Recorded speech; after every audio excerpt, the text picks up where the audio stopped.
تو اس کے بنائے ہوئے قانون کتنا مضبوط ہوں گے۔ یہ میسج آج آپ کو دینا ہے۔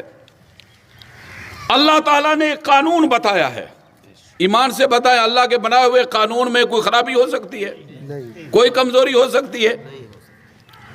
اللہ نے ایک قانون ہمیں بنا دیا ہے، بتا دیا ہے، فرمایا اس پر عمل کر لو، غم مٹ جائیں گے، خوشیاں نصیب ہو جائیں گے۔ اس قانون پر عمل کر لو، غم مٹ جائیں گے۔ یہ ہے اللہ کے بنائے ہوئے قانون کو، اللہ ماشاءاللہ استثناء ہر شے میں ہوتا ہے، ہم نے چھوڑ دیا۔ ہم نے غموں کو مٹانے کا، خوشیوں کو حاصل کرنے کا اپنا قانون بنا لیا۔ آج کافر ہو مسلمان ہو، ہر ایک کے ذہن میں یہ ہے کہ دولت آئے گی تو خوشیاں ملیں گی، غم مٹیں گے۔ مشکلات کا حل صرف دولت میں رکھا ہوا ہے۔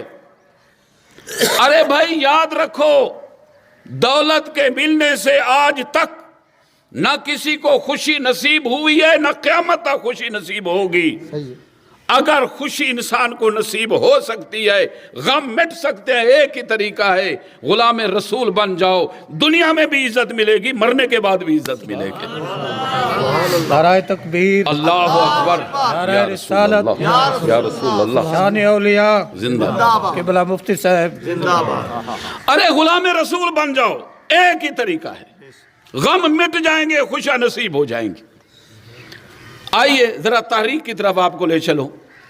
عبد الرحمن ثالث مشہور ایک مسلمان بادشاہ گزرا ہے، 50 سال اس نے حکومت کی ہے دنیا میں۔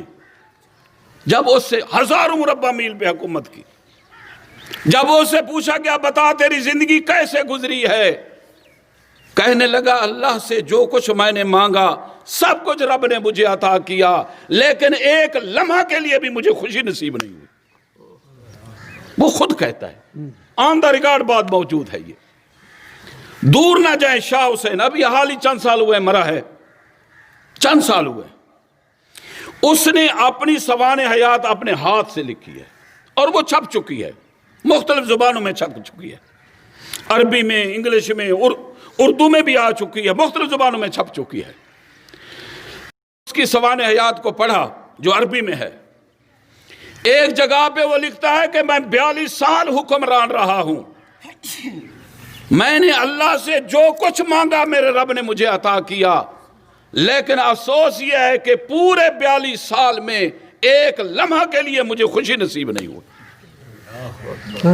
معلوم ہوا اس سے کہ دولت کے آنے سے آج تک نہ کسی کو خوشی نصیب ہوئی ہے، نہ قیامت تک نصیب ہوگی۔ اگر خوشی نصیب ہو سکتی ہے تو اللہ کے بنائے ہوئے قانون پر عمل کرو، اللہ کے دوست بن جاؤ، میرے نبی کے غلام بن جاؤ، دنیا میں بھی عزت ملے گی، قبر میں بھی عزت ملے گی، میدان محشر میں بھی عزت ملے گی، میدان محشر میں بھی عزت ملے گی۔ دیکھو اگر دولت کے آنے سے خوشی نصیب ہوتی تو پھر قارون کو خوشی مل جاتی۔ قرآن کہتا ہے ان قارون کان من قوم موسیٰ، ایمان سے بتائیں اللہ کا قرآن جو تاریخ بیان کرے وہ غلط ہو سکتی؟ اللہ کا قرآن کہتا ہے ان قارون کان من قوم موسیٰ فبغى علیہم وآتیناہ من الکنوز ما ان مفاتحہ لتنوء بالعصبۃ اولي القوہ۔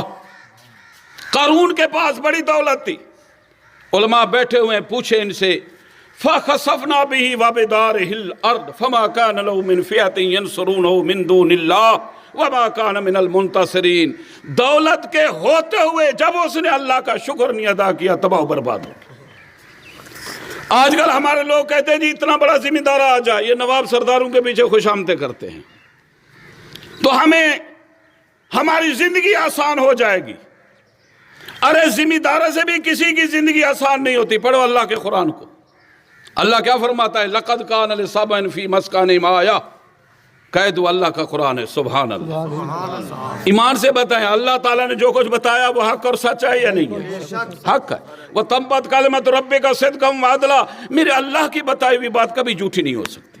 وَمَنْ أَحْسَنُ مِنَ اللَّهِ قِيلًا، سب سے سچی بات میرے اللہ کی ہے۔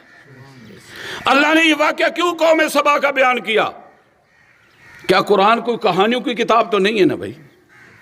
قارون کے واقعے کو کیوں بیان کیا؟ کس سے سنانے کی کتاب تو نہیں ہے، میری اور آپ کی ہدایت کے لیے آئی ہے۔ لَقَدْ كَانَ فِي قَصَصِهِمْ عِبْرَةٌ لِّأُولِي الْأَلْبَابِ فَاعْتَبِرُوا يَا أُولِي الْأَبْصَارِ۔ اللہ